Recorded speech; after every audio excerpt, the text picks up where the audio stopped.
Today was an absolutely amazing trading day. If I could have every day play out like it did today, that would be perfect. I'd be set, I'd be happy. We actually took 2 trades. One trade yesterday during Asia, built up just a tiny little win, a little bit of a buffer. And then the second setup we caught was today during pre-market, and I was done.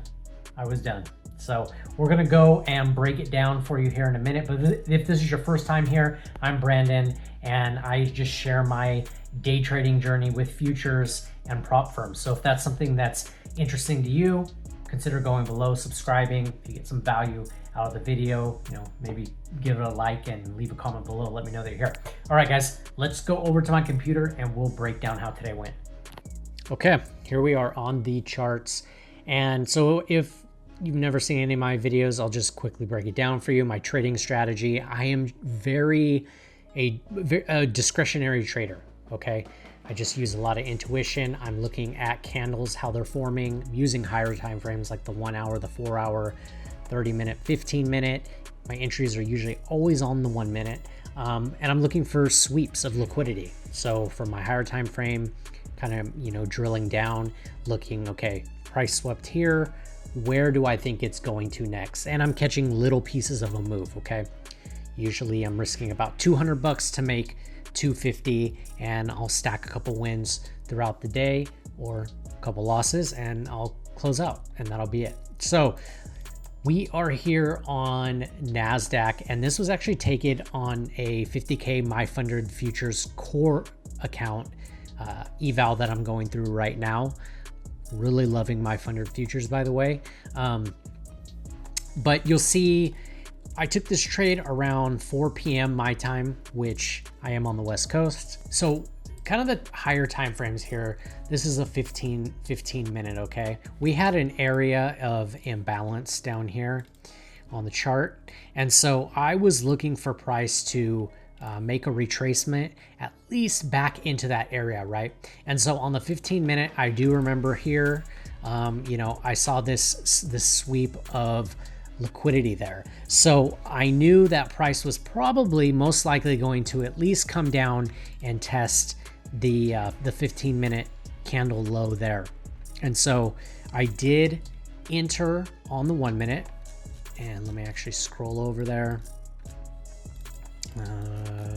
Here we go. You could see right here, as soon as price, it had the sweep there.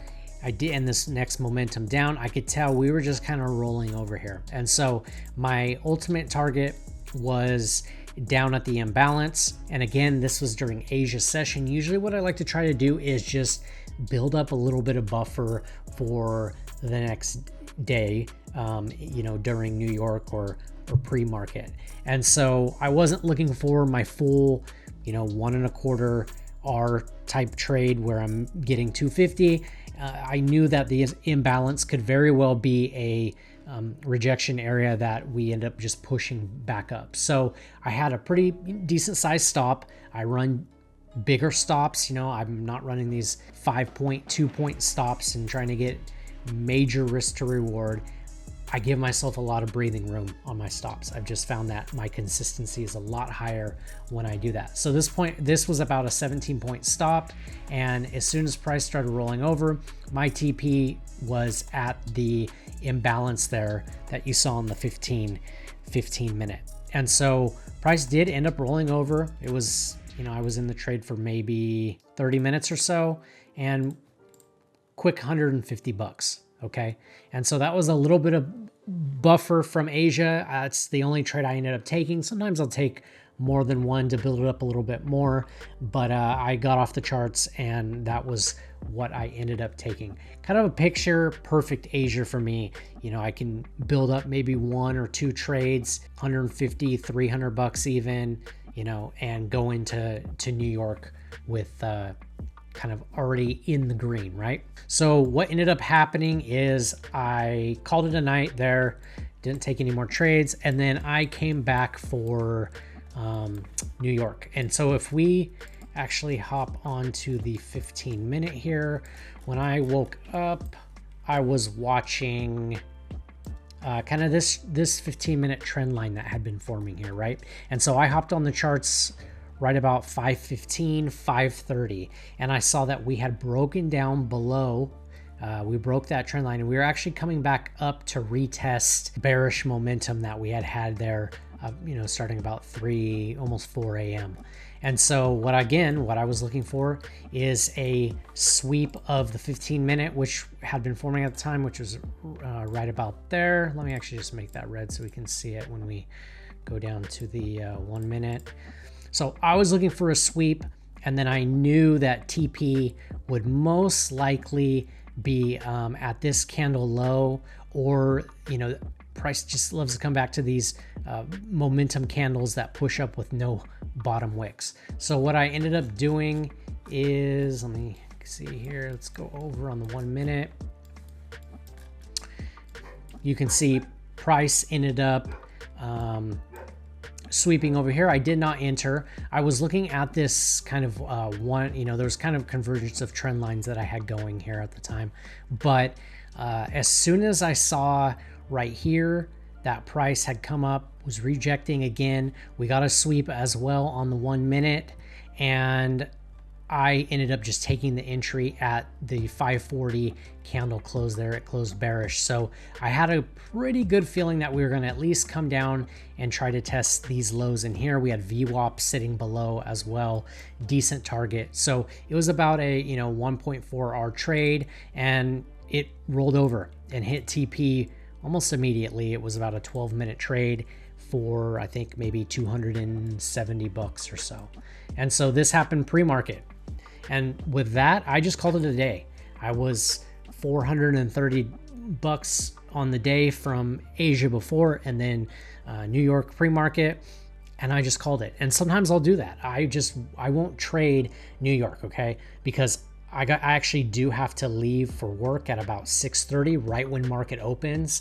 And I have found that my consistency just isn't as high when I'm having to execute trades, when I'm out and about on mobile, when I can't really put 100% focus. Now, am I still profitable doing it? Like, yeah, but is my hit rate as high as when I'm able to sit at my desktop here and really focus on sweeps and where I think price is going to next? Obviously, being able to have all of your focus is going to be a lot more consistent. So if I can get good profit and close out before New York even opens, that's what I'm going to do. Okay. And so, yeah, that ended up actually dropping a whole lot more as well. And sometimes if I'm up big on the day, like this could have been one of those days I didn't do it. Sometimes I'll let my third trade be a runner. I'll just maybe go break even at what my normal TP would be, and then I'll just let it continue to run to really build up a nice win for the day. But like I said, I hopped off the charts right after that. So quickly, here we are on the back end for my funded futures. Let's just kind of look at the stats of this 50K core account, that eval that I'm going through. We're up about 815 bucks right now. Okay, you can see our equity curve here.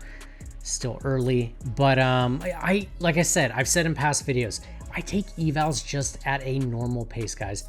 The same way I would do a funded.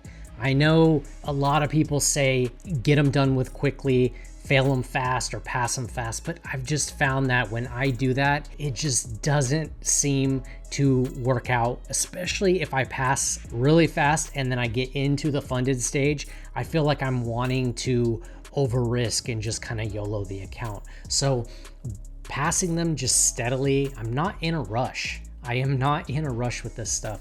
I just let it, as it comes. We take base hits every day, and when it passes, it passes. Typically, I like to get them passed within 30 days, right? So that is kind of like a time limit for me. It needs to get passed within that first 30 days, or else I need to start risking a little bit heavier to pass it, or ultimately it gets failed. Let's see the stats on here.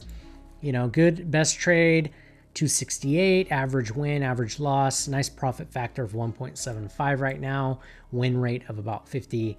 And that's what I found, is that usually my win rate is between 50, 60, 65%. I really don't place a lot of importance on win rate just because I use so much discretion and intuition when I trade. Like there's a lot of times I'm just not feeling a trade, and it might be 2 trades, 3 trades in a row where I'll just cut close to break even because I'm not liking the price action. So technically those are wins. So I really don't look at win rate all that much. But if we keep scrolling down here, so here's the calendar here, and for some reason I'm not sure, maybe it's just kind of glitched out right now. You can see for today it is not showing the actual profit. It shows the 2 trades there, but not the actual profit. But if we scroll down, you can see these two, 151 and then 266 was for would actually be for this this day, and we're just going to keep going. We're going to keep stacking the green days and get this thing passed. That is pretty much it for today. I hope you guys caught some good moves. Let me know in the comments below how today went for you. And yeah, I'm hoping maybe we can catch another move in Asia, which is happening right now, maybe London, or we'll be back tomorrow for pre-market New York, regular session New York as well. Hope you had a good day, and I'll catch you in the next one.